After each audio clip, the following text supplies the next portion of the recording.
Alright, added fog lights to the car. So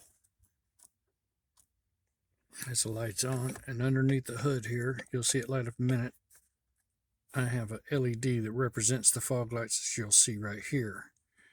So do the fog lights. And I'll turn them on and off. See the little blue light blinking on and off? That represents the fog lights. And same thing here. I got it with Forscan programmed into the IPC module.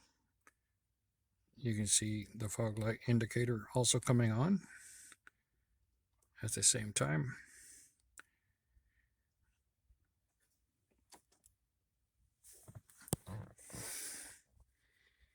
To make that work, I had to put a diode in the feedback going back to the body control module so that it wouldn't leak power into the latching relay on the fog lights and keep them on.